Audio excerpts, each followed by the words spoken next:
Hello guys, hello everyone. Welcome back to my channel PM Biology. This is Punya here and I'm a biology lover. We have discussed about the last slide for processes of rDNA technology. So in today's video we will be talking about the last part of this chapter, that is bioreactor. So in today's part we will be talking about the bioreactor, which is the last part of this chapter number 11. So what is bioreactor? First we need to know. So let's define what is bioreactor. Bioreactors are large vessels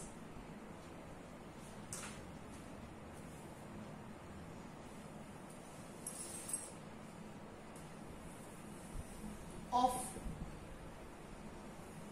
large volumes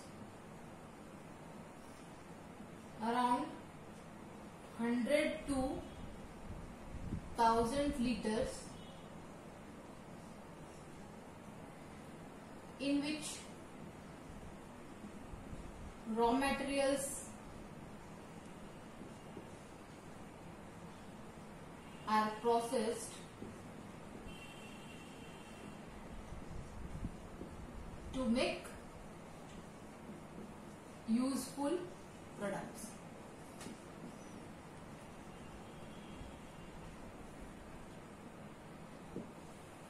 So bioreactors are large vessels of large volumes.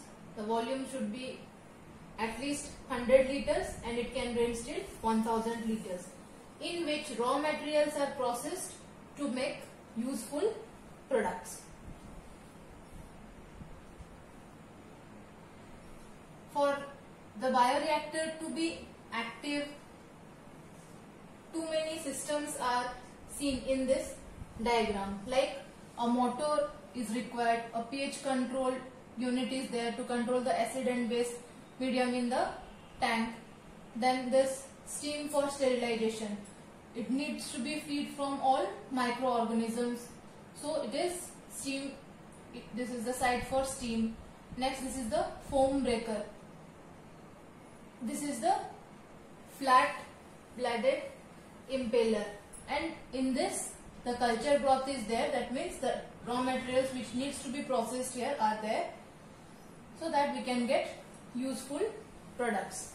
And this is the entry of sterile air. So let's move. These are the important things for a bioreactor to be there.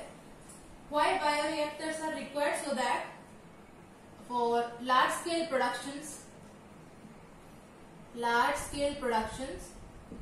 we want bioreactors, because we need not maintain any pH. The machine has all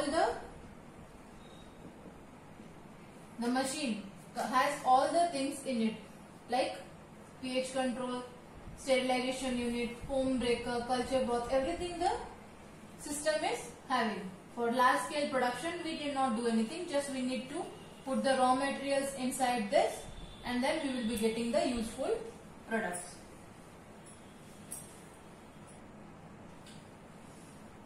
For this bioreactor, this one, simple stirred tank bioreactors are commonly used. There are actually two types. Two types are there. One is stirred tank bioreactors. Second is sparged stirred tank bioreactors. Among these two, the first one, that is simple stirred tank bioreactor, is commonly used for production. This simple stirred tank bioreactor structure is given over here. This comes as diagrammatic view of this simple stirred bioreactor. So you have to draw this diagram and this labeling. This comes as a 3-mark question. Next, the base of this always is cylindrical. This is the base of the bioreactor and this is cylindrical in nature. Why that cylindrical base is there? Base is cylindrical to provide two important facts. First is proper mixing of the contents, that is the raw materials which are used, proper mixing of contents. Second is maintain oxygen availability throughout the tank.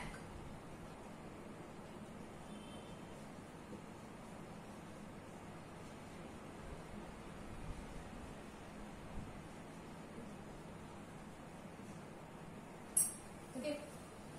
So there are two types of bioreactors. One is stirred tank reactor and the other is stirred tank reactor.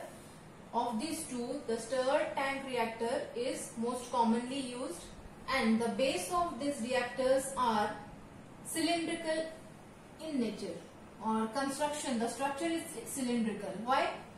For two important reasons. First is proper mixing of contents, that is whatever the raw materials would be given, this culture broth, that is that, okay, it would be mixing properly and this impeller helps to mix the contents properly.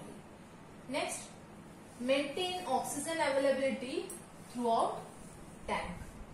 You can see this whole middle portion, a straight long tube like structure is there. For that it is there and the base is attached to it. So we will be talking in details about simple stirred tank bioreactor. So the figure which is drawn over here is the diagram of simple stirred tank bioreactor. So let's know what are the contents of it or what are the important things which are present in this. A simple stirred tank bioreactor consists of a motor, pH control unit,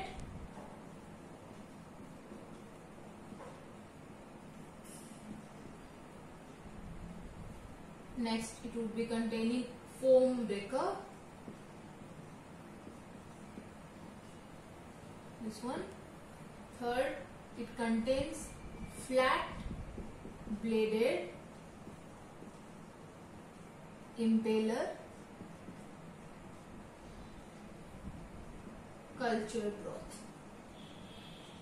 These are the main ingredients or main parts of this simple stirred tank bioreactor.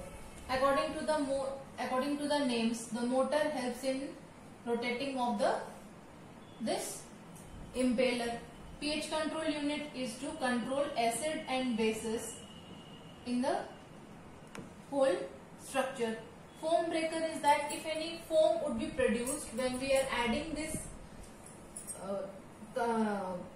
contents to it, that is the raw materials to it, it will help to bake the foam. Flat bladed impeller is there so that the culture broth would be mixing properly in it.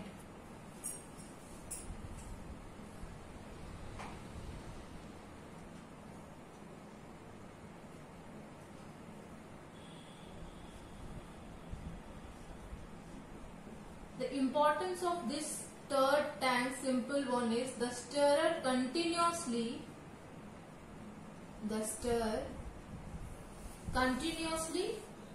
mixes the raw materials till it produces the product.